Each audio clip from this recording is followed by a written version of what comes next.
Gentlemen, today we begin our training. Go ahead, get out. Where are we, Piers? Yeah, and there's no basketball court here. I have driven us out 300 miles into the Canadian wilderness. Any of you who manage to return home alive will have made the team. But Pierce, we don't have any rations or equipment. Well, then I guess you'll just have to stop being and learn to work as a team.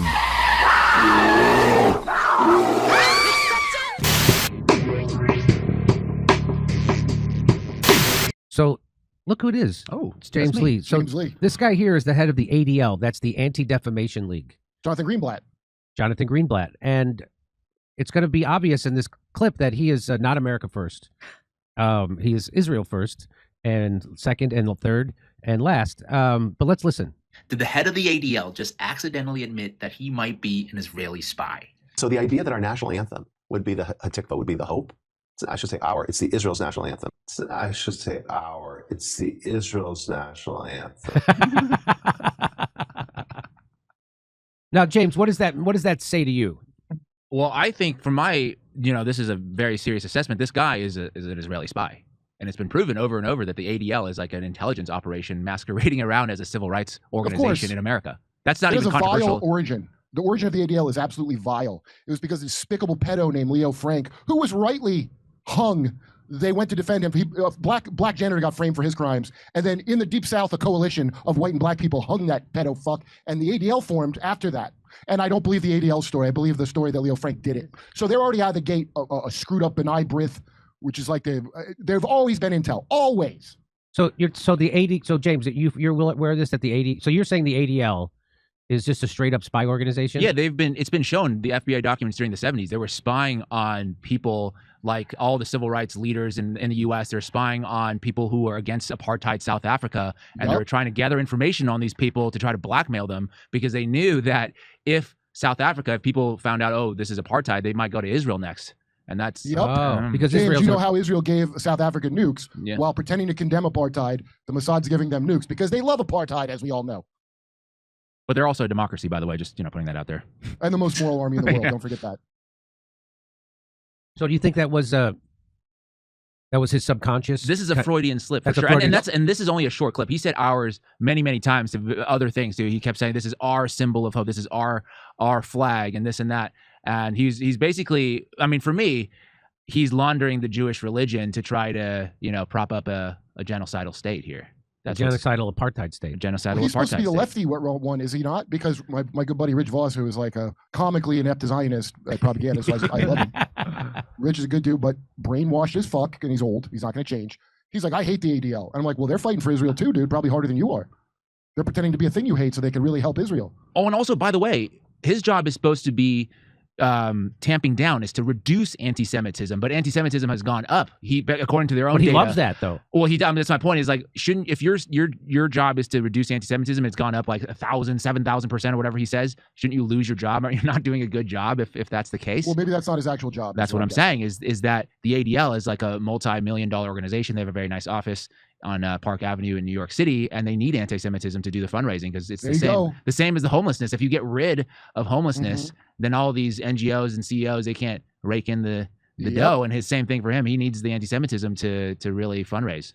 It's an energy source for Israel. He's actually he's drilling for anti-Semitism. Anti-Semitism industrial complex. That's right. So if anti-Semitism went away, they would lose their funding, and they would lose the pretext to do all the horrible things. Oh yeah, they've been caught spray painting swastikas on synagogues and things like that, just to say, oh yeah, there's another, look at this, they hate us. The origin of the group is despicable. And by the way, the reason the Armenian Holocaust is not recognized is because of the ADL, because Abe Foxman didn't want them taking away attention from the Beyonce of Holocaust. There can only be their be Holocaust. The Beyonce of Holocaust. They could only have one Holocaust, so they couldn't have an Armenian Holocaust, because then it steals their thunder. That's exactly what that is. And also I read about that. Armenians all the time. Yeah. What's that? With Azerbaijan and whatever, like for some reason Israel's not on Armenia's side with that. There's other considerations too, but this is a despicable organization. And I don't know, he's talking about the Jewish. Honestly, I don't. As for the people of the Jewish faith, I know certain sects of Judaism that my good friends were in, and some of them are like Reform Jewish and weird leftist, secular, atheist Jew. So I don't really think there's a united the Jews at all. I think there's a lot of different tribes that they have artificially tried to put together to keep this Zionism going. And if you'd like to hear my jokes about the ADL and Zionism in general, I'll see you in Rutherford, New Jersey, Edmonton, Calgary, Vancouver, Appleton, Wisconsin, Chicago, Louisville, Kentucky, Fort Wayne, Indiana, Rosemont, Illinois. Go to jimmydore.com for a link for tickets. But I think, people are wondering who's going to come and save us from all this insanity, this Zionist insanity. It turns out the entire time it was going to be the subconscious that rescued us. Because that's what that is. There's a strange beauty to it, right? That even the most horrible people get installed with the subconscious. And it will get you when you're playing games with everybody else.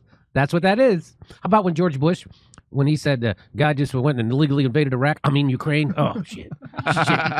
Shit, I did it. I said it. That's the subconscious. It's like, I think it's safe to assume that any Zionist is an Israeli spy. Well, I got in big trouble for insinuating that Kash Patel is dating an Israeli spy. Well, that's because she's a beard, dude. You were inaccurate. He's gay. An Israeli beard. I was spreading He's dating an Israeli beard. Muldoon, the funder, that's his sugar daddy. He gets to work from home at his boyfriend's mansion. Do you know that? So Curtis got the gay info today on the show. I'm a borderline gay psychic, Jimmy, and I don't question it anymore. I just go with it. He is Redacted. I got that from Redacted. There's an FBI guy, I forget his name, is an FBI whistleblower, but he's a real whistleblower, and he's the one that brought all these facts up. And I think I sent you the video about it. Oh, because I couldn't believe it when I saw it. I didn't want to believe it. His name is CashApp. CashApp. I'm not kidding. Yes, KASHYAP. CashApp Patel. That's his goddamn name. And Patel, so you know, is Brahmin. That's a high-level caste of Indians. That's like how Cohen is, the Kohanim are Levites, the highest. Like Sacha Baron Cohen, that's an old, powerful family name. So is Patel. And you know how upper-class toffs love Brahmins? They call them the Boston Brahmins. Barbara Walters is trying to do a fake Boston Brahmin accent. So all these rich elites love that crap. And they're all in on it together. And they're not on different sides. And they send out little stupid ops where you're supposed to pick a side like wrestling, but it's all fake. And it comes out in their little Freudian slips. And I love it. So wait, so the theory is that Kash Patel is gay? Yeah, dude, it's on. I'll find the link if you don't see it. I watched this on Redacted from an FBI whistleblower. You don't see as much as you see the others who turn out to be fake, as is typical. Have you read his trilogy, his children's book trilogy? Where he's a wizard. You can Google it. He wrote this book. I can't remember what it's called, but he's like a wizard. Harry Putar. He wrote a children's cartoon book or comic. Three books. And it wasn't Trump like a hero? He was a king. Yeah, it's like I can't remember the name. It's something about saving the king or something like that. And he was. It's a whole funny thing. It's really weird because the theory is that I've heard a little bit about it. He has kids or something like that. He's in a gay couple. It's like, why would you write a children's book if you didn't have any kids? It's just a very bizarre situation. Why do all these people write children's books? Like Madonna wrote one, and always be like, what do they just think that's the easiest writing to do? I think I could write a children's book in my sleep. Are you kidding? I don't know why I don't do that. It seems like there's a market for it. Oh, yeah. Children's books, there's nothing to them. It's mostly drawings. And a good message. I mean, Dr. Seuss, maybe he had his own, had his own angle. But yeah, he got good rhymes and drawings. Yeah. And also in real life, he was a monster. He was a monster. That's what I heard. Right? I don't. All your beloved greats. Don't tell me, Charles. A lot of any human. Don't tell me anything about Walt Disney. His real name is Artur Beek. Walt Disney's real name? Yeah, he's a creep too. Oh, please don't do that. Club 33 is the nightclub at Disney. It takes years to get in. Do you know that? No. Oh, Disney's like the Vatican. It's got its own laws and shit in Florida. That's why. Yeah, a lot of creepy shit when you scratch the surface of all of this. And when you scratch the surface, you find that all these supposed enemies are kind of in on it together. And then it starts to make sense why certain people don't like you, specifically Jimmy Dore, because you're not cool and you don't toe the line. And you don't go along to get along, you know? And you'll be like, why do they not like me all of a sudden? Well, because they got an agenda they didn't tell you about. It happens to me nonstop, especially since I've been on the show. Don't tell me that Charles Schultz is not a good guy. I don't know. We got no dirt on Schultz? All right, I have none. So I can still love Charlie Brown and Peanuts? Dude, I love all kinds of stuff that was made by a creep. Yeah, I love Woody Allen movies. Tolkien was a dirty Rosicrucian whose son ended up being a pedophile priest, and all those Lord of the Rings things are a metaphorical overlay for Atlantis, which these goofball wizards believe in, and that's what that crap was. But I like Lord of the Rings. I don't care that he was a whatever. I'll take what I want from it.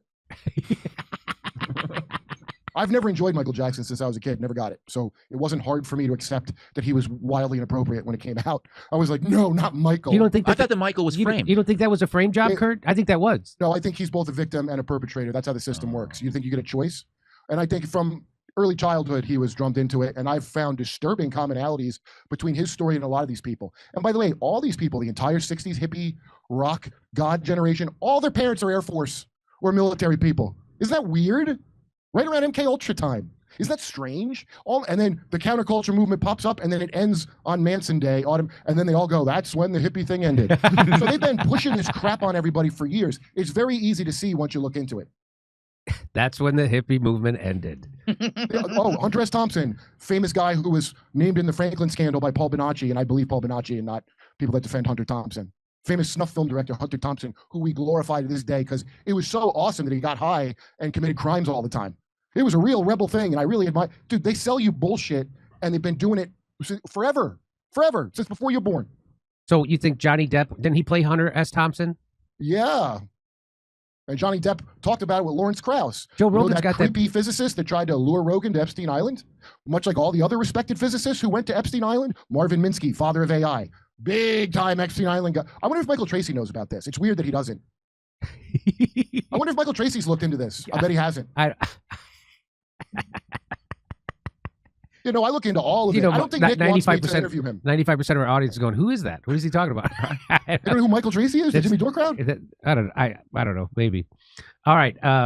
Over to Steph. All right, Jimmy, how do you feel about going to Rumble right now? Sure, I'll go to Rumble. All right, ladies and gentlemen, we will see you at Rumble. I will pin the tweet. Hold on. I have pinned it. I will go ahead and do that again. There we go, ladies and gentlemen. We're going to see you over at Rumble. See you in a minute. Hey, if you or a family member are on Medicare or turning 65 soon, you need to listen to this. Medicare enrollment is full of misinformation, and the more confused you are, the easier it is for scammers to stare you into overpriced Medicare plans that make them more money while claiming that they're unbiased. Trump's Department of Justice just sued 3 of the biggest Medicare brokers in America for allegedly doing exactly that. The victims, Americans like you who deserve better. I trust Chapter because I did my research. Chapter's advisors make Medicare simple and always put you first. They listen carefully, compare every plan, and help you get the most savings. On average, they save people $1,100. These guys won't push you to choose one plan over another, and if you're already on the right plan, they'll tell you that instead of trying to get you to switch for their financial gain. So choose the right Medicare plan for yourself with trusted guidance from Chapter. Give them a call today at the number on the screen to make sure your Medicare plan works for you. Most people wish they'd called them sooner.